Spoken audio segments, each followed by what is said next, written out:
नमस्कार दोस्तों, स्वागत है आपका क्रैक रेलवे यूट्यूब चैनल पे। तो आज इस वीडियो में हम लोग देखेंगे 14 अप्रैल 2025 के करंट अफेयर्स जो आपके रेलवे के एग्जाम के लिए बहुत ही महत्वपूर्ण होने वाला है। तो हम लोग इस चैनल में क्या करते हैं, इस चैनल पे हम लोग जो करंट अफेयर्स देखते हैं, इसको बिल्कुल माइंड मैप के थ्रू देखते हैं। ऐसा बिल्कुल नहीं है कि आपको डेली का करंट अफेयर्स दे रहे हैं और 100 पेज 150 में दे रहे हैं। बिल्कुल ऐसा नहीं, और कंटेंट कोई काम का नहीं है, ऐसा हम लोग नहीं करेंगे। हम डेली आपको 20 पेज देंगे, जिसमें से 10 पेज क्वेश्चन रहेगा और 10 पेज उसका डिस्कशन रहेगा। और अगर आप प्रिंट आउट कराने जाइएगा तो केवल और केवल डिस्कशन कराइएगा, क्वेश्चन नहीं कराइएगा। ठीक है? क्योंकि उसमें हर चीज़ डिटेल रहता है। तो इसी को लेकर हम यहाँ पे daily current affairs mind map के थ्रू करेंगे, जो आपके एग्जाम टाइम में और डेली रिवीजन में बहुत महत्वपूर्ण होने वाला है। ठीक है? तो चलिए हम लोग वीडियो में आगे बढ़ते हुए डिटेल में देख रहे हैं, और जो 100 पेज देते हैं ना, उनसे बहुत ज़्यादा डिटेल यहाँ पे आपको देखने को मिलेगा। इसका हम प्रॉमिस करते हैं। ठीक है? तो सबसे पहले हम लोग थोड़ा-सा 13 अप्रैल के बारे में देख लेते हैं। 13 अप्रैल 1919 को जलियांवाला बाग हत्याकांड हुआ था, जिसको लेकर हम लोग हर 13 अप्रैल को थोड़ा-सा याद कर लेते हैं, क्योंकि उस दिन जो है 1000 प्लस लोगों ने अपनी जान गँवाई थी, ठीक है? अंग्रेज़ों के खिलाफ लड़ते हुए। और अंग्रेज़ों का जो रॉलेट एक्ट कानून था, रॉलेट एक्ट जो कि 1919 में आया था, तो इसके खिलाफ जो है वह प्रदर्शन कर रहे थे, तो उन लोगों को ऊपर गोलियाँ चलाया गया था जनरल डायल के द्वारा, और इसी के रॉलेट एक्ट के थ्रू गिरफ्तार कर लिया गया था सैफुद्दीन किचलू और डॉक्टर सत्यपाल मलिक जी को। तो इसी को लेकर विरोध चल रहा था। ठीक है? उसके बाद महात्मा गांधी ने केसर-ए-हिंद की उपाधि वापस कर दिए थे। ठीक है? केसर-ए-हिंद की उपाधि महात्मा गांधी के द्वारा वापस कर दिया गया था, और नाइटहुड की उपाधि रवींद्रनाथ टैगोर जी के द्वारा वापस कर दिया गया था। ठीक है? तो आप याद रखिएगा। चलिए क्वेश्चन नंबर 1 देख लेते हैं। क्वेश्चन नंबर 1 यहाँ पे बोला है कि डॉक्टर बी आर अम्बेडकर जयंती किस तिथि को मनाया जाता है? डॉक्टर बी आर अम्बेडकर जयंती की बात करें तो हम लोग 14 अप्रैल को मनाते हैं। ऑप्शन डी यहाँ पे राइट आंसर होगा। 14 अप्रैल को डॉक्टर बी आर अम्बेडकर जयंती मनाते हैं। और 14 अप्रैल 1861 को महू मध्य प्रदेश में, कहाँ पे? महू मध्य प्रदेश में डॉक्टर बी आर अम्बेडकर जी की जयंती हुआ था। ठीक है? संविधान निर्माता के नाम से इनको हम लोग जानते हैं। संविधान निर्माता के नाम से जानते हैं। और इनका जो समाधि स्थल है, इनको चैत्य भूमि के नाम से जानते हैं। चैत्य भूमि के नाम से जानते हैं। ठीक है? और इन्होंने समाज सुधारक के रूप में भी इन्होंने काम किए हैं भारत के लिए। ये एक बहुत बड़े अर्थशास्त्री भी थे। क्या थे? अर्थशास्त्री थे। ठीक है? साथ ही साथ ये वकील भी थे। तीनों गोलमेज सम्मेलन में इन्होंने भाग भी लिए थे। किसमें? तीनों गोलमेज सम्मेलन में इन्होंने भाग भी लिए थे। ठीक है? साथ ही साथ इन्होंने जो है वह मूक नायक मूक नायक समाचार पत्र भी इन्होंने रिलीज किए थे। ठीक है? और मूक नायक समाचार पत्र रिलीज किए थे। ठीक है? और उसके बाद अस्पृश्यता को अंत के लिए जो है इनको काफ़ी श्रेय दिया जाता है। आर्टिकल 17 जो हमारे भारतीय संविधान में है, इसका ऐड होने में इनका काफ़ी योगदान रहा है। साथ ही साथ इनसे अगर हम लोग और कुछ फैक्ट देखें, तो इनका जो 2025 में 14 अप्रैल 2025 को 134वीं यानी 134th जयंती इनका मनाया गया है, ये भी आप याद रखिएगा। बाकी और डिटेल हम यहाँ पे देख लेते हैं। ठीक है? और डिटेल की बात करें तो 14 अप्रैल को इनका 134वीं जयंती मनाया गया है। ठीक है? याद रखिएगा। और इनका भीम जयंती के नाम से भी जानते हैं। इनका जो जयंती मनाते हैं, भीम जयंती के नाम से जानते हैं। 1991 में मरणोपरांत 1990 में मरणोपरांत इनको भारत रत्न दिया गया, और 1990-91 में को सामाजिक न्याय का वर्ष घोषित किया गया था।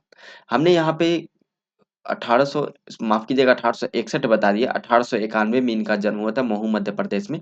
ठीक है? तो चलिए हम यहाँ पे देख लेते हैं। बाकी जो है महू मध्य प्रदेश में 1891 14 अप्रैल को इनका जन्म हुआ था। ये एक विधिवेत्ता यानी वकील, अर्थशास्त्री, राजनीतिज्ञ और समाज सुधारक भी थे।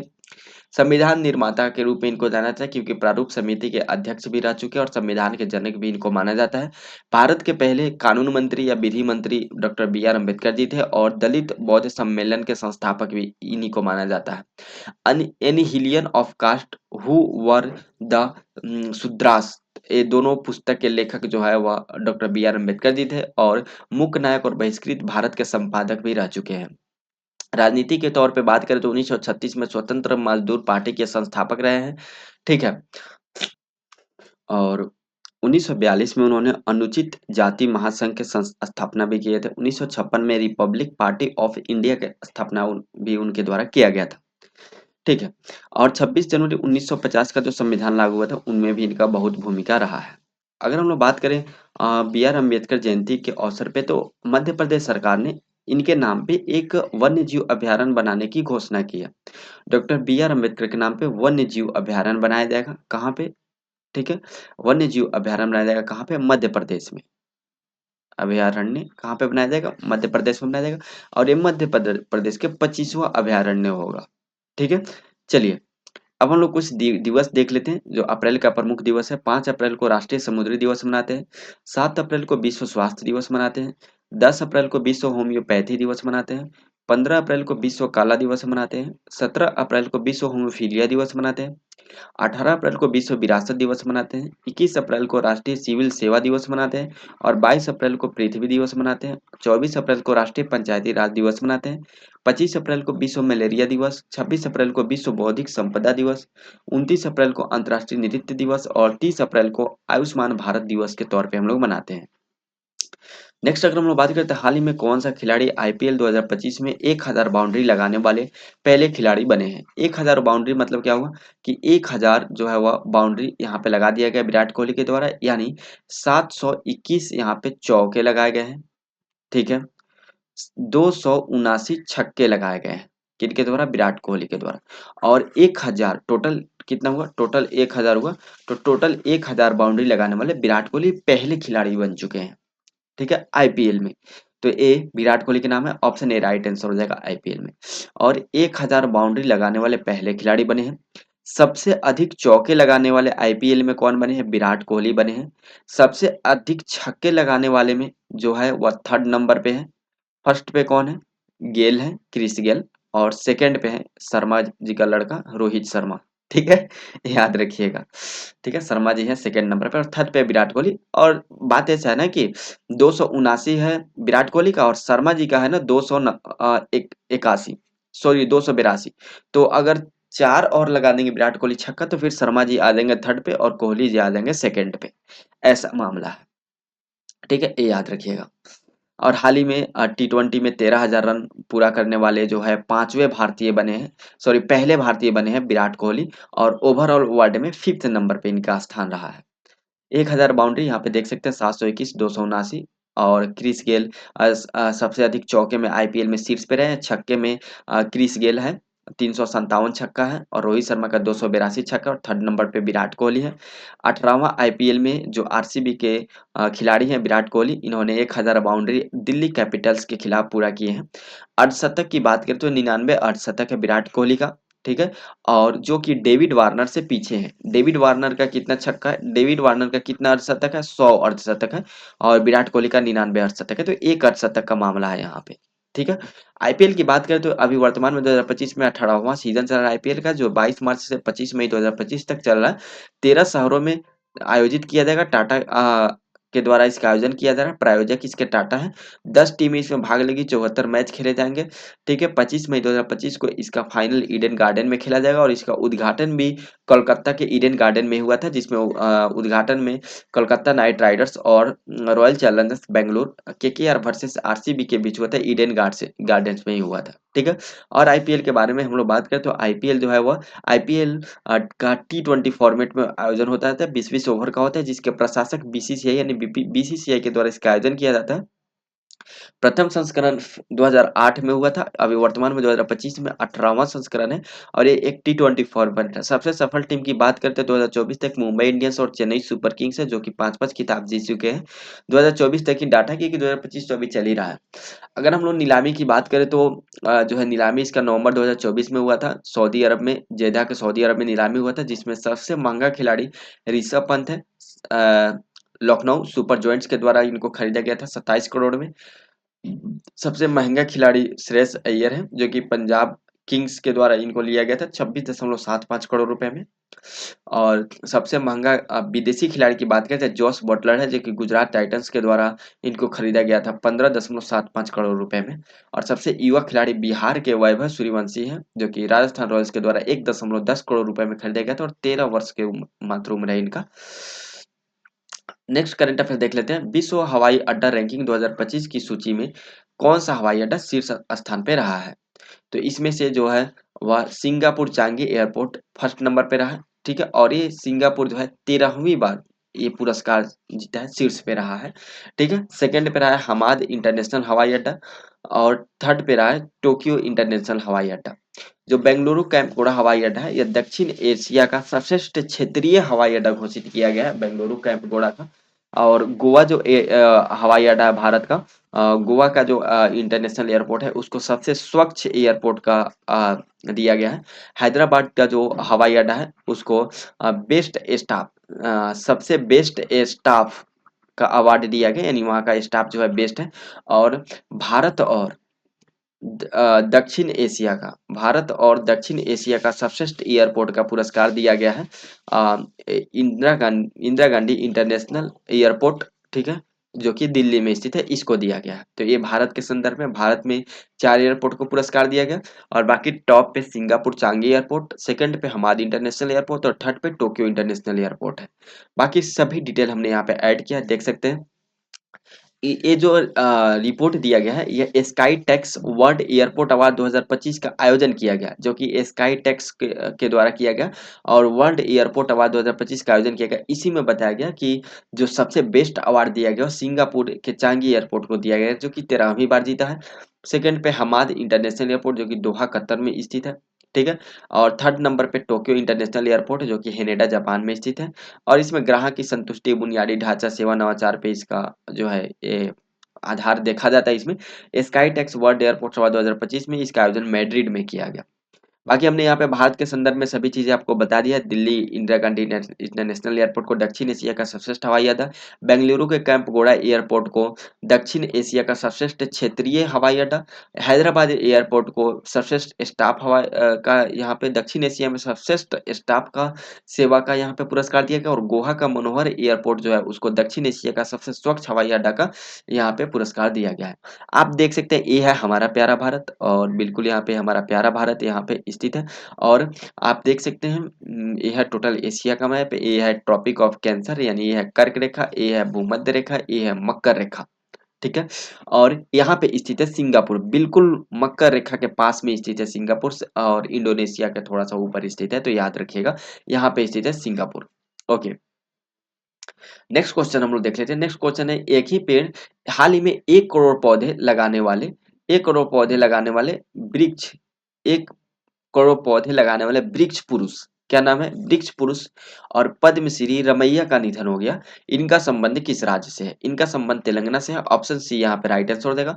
इन्होंने 1 करोड़ से अधिक पौधे लगाए हैं। इनको पद्मश्री से भी सम्मानित किया जा चुका है और ये तेलंगाना राज्य से संबंधित है।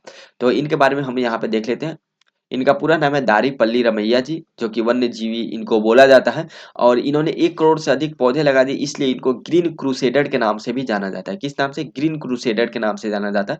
और 87 वर्ष की आयु में इनका निधन हो गया तेलंगाना में। और 2017 में इनको पद्मश्री से सम्मानित भी किया गया था। हाल ही में कुछ निधन के बारे में देख ले तो देवेंद्र प्रधान जी का निधन हो गया, जो कि एक राजनीतिज्ञ थे और ये भाजपा के नेता के साथ साथ पूर्व केंद्रीय मंत्री भी रह चुके हैं। रामाकांत रथ का निधन हो गया, जो कि ओडिसी नृत्य से संबंधित है। गरिमेला बालकृष्ण प्रसाद का निधन हो गया, शास्त्रीय गायक थे।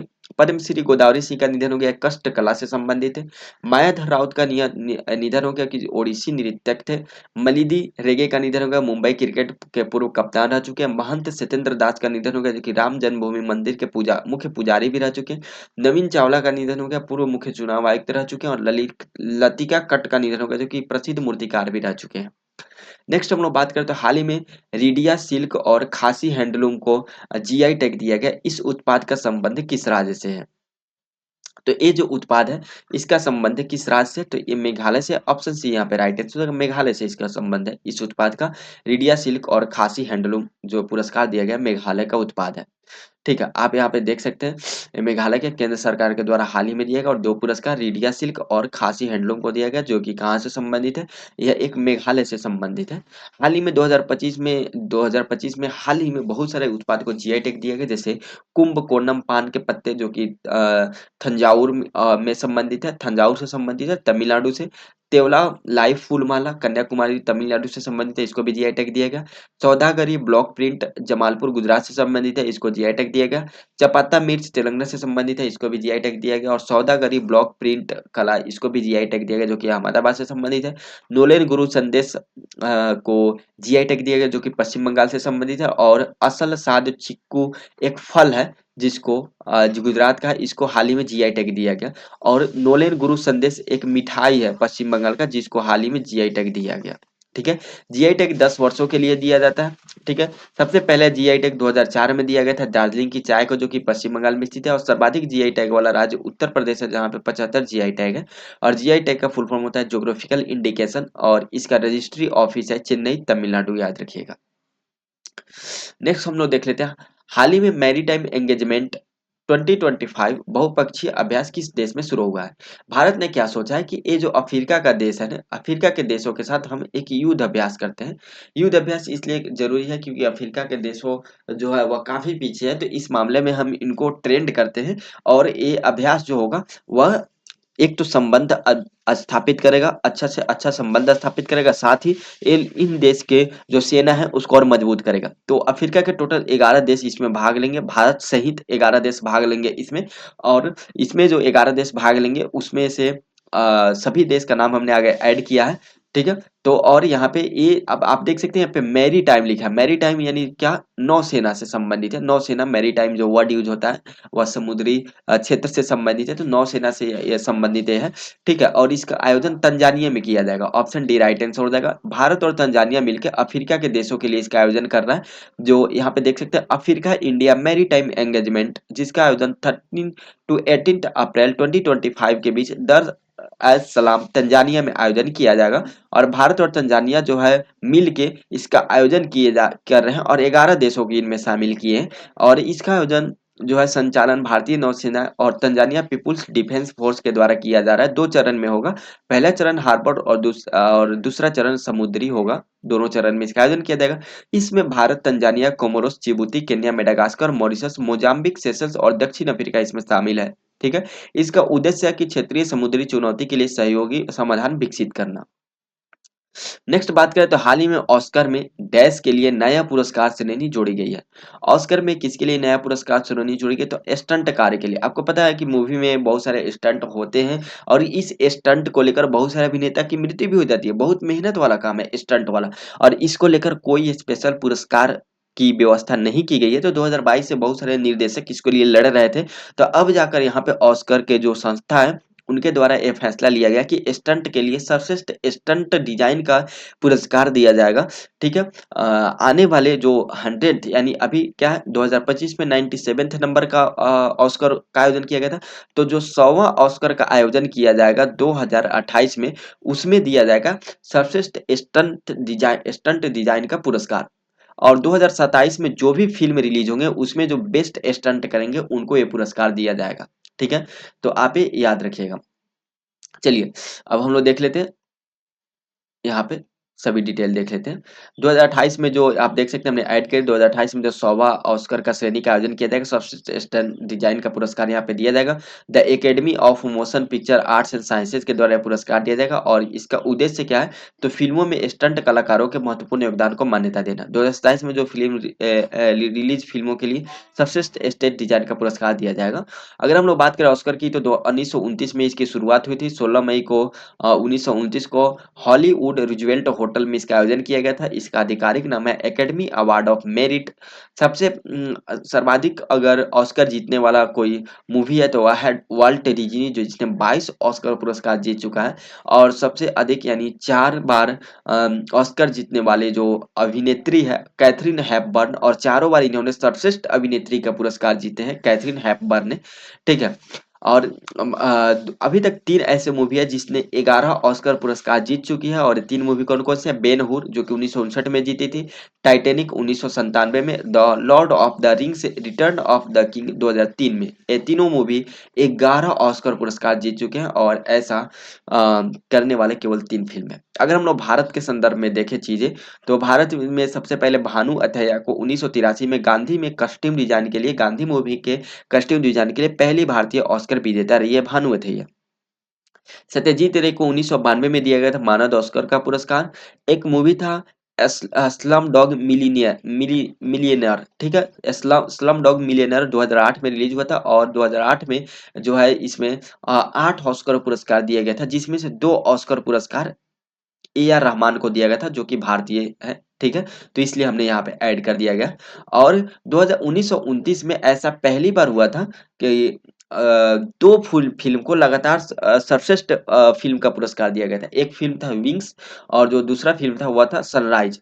तो ये 1929 में ही ऐसा दो फिल्मों को सर्वश्रेष्ठ फिल्म का पुरस्कार दिया गया था। उसके बाद से हमेशा एक एक फिल्म को दिया जाते आ रहा है।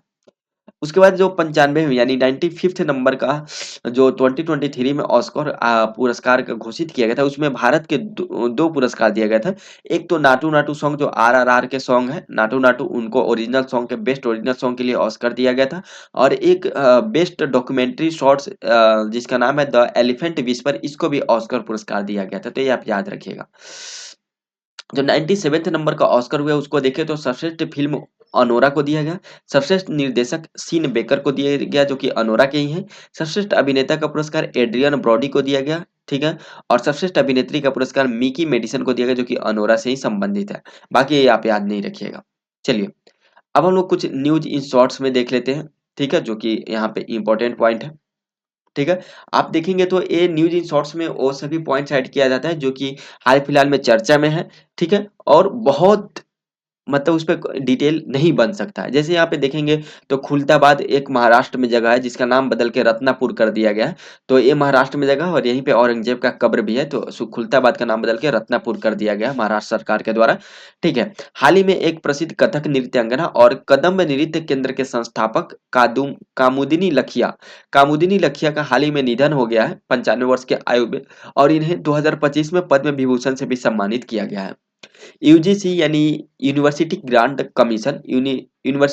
कमीशन के जो अस्थायी अध्यक्ष हाल ही में नियुक्त किया गया, क्योंकि जो इसके अध्यक्ष थे वो बहुत पहले से इनका खाली था, तो डॉक्टर विनीत जोशी को अस्थायी अध्यक्ष हाल ही में नियुक्त किया गया है शिक्षा मंत्रालय के द्वारा, क्योंकि जो यूनिवर्सिटी ग्रांट कमीशन है यह शिक्षा मंत्रालय के अंदर में काम करता है। तो आज के करंट अफेयर्स को हम लोग यहीं पे समाप्त करते हैं। 14 अप्रैल का करंट अफेयर्स, उम्मीद करते हैं आपको आज के करंट अफेयर्स काफी अच्छे लगे होंगे। मिलते हैं नेक्स्ट वीडियो में। आज की वीडियो में इतना ही। तब तक के लिए जय हिंद, जय भारत।